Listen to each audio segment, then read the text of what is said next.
তিনিচুকীয়াত শ্বহীদ উদ্যান সংৰক্ষণ সমিতিৰ শ্বহীদ দিৱস পালন। আজি শ্বহীদ দিৱস। 1979 চনৰ 10 ডিচেম্বৰত খড়গেশ্বৰ তালুকদাৰে অসম আৰু অসমীয়াৰ বাবে হোৱা সৰ্ববৃহৎ গণ আন্দোলনৰ বাবে প্ৰাণ আহুতি দিছিল। তাৰ পিছত আৰু 854 জনে অসম আন্দোলনত প্ৰাণ আহুতি দিছিল।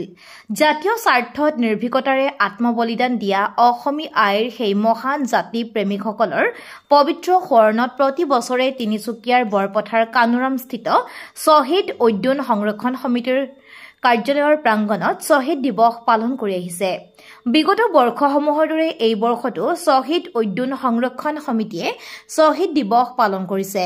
সেই উপলক্ষে উপস্থিত সকলোৱে অসম আন্দোলনত প্ৰাণ আহুতি দিয়া মহান শ্বহীদসকলক স্মৰণেৰে শ্বহীদ বেদীত মাল্যাৰ্পণ আৰু বন্তি প্ৰজ্বলন কৰি সকলোৰে আত্মাৰ সদ্গতিৰ কামনা কৰে। News desk report, the royal news. নমস্কাৰ, আপোনাৰ চেনেলৰ যোগেদি সকলো সাংবাদিকসকলক আৰু অসমবাসী ৰাইজক মই ধন্যবাদ জ্ঞাপন কৰিছোঁ। কাৰণ আজি এই পবিত্ৰ উদ্যানত আমাৰ শ্বহীদ দিৱস মহিলা সংৰক্ষণ সমিতিয়ে প্ৰতি বছৰে কৰি গৈ আছে। সেই বছৰ আমি যোৱা বছৰ আগৰ বছৰ প্ৰতি বছৰ কৰাৰ উদ্যোগত এইবাৰ আকৌ আমি কৰিছোঁ। সঁচাকৈ আমাৰ এটা খুব ভাল লাগিছে যে আমি শ্বহীদ দিৱসটো প্ৰতি বছৰ পালন কৰিবলৈ মহিলাসকলে পাৰিছোঁ। আৰু এই উদ্যানত আমালোকে প্ৰতি বছৰ পালন কৰিম বুলি প্ৰতিজ্ঞাবদ্ধ।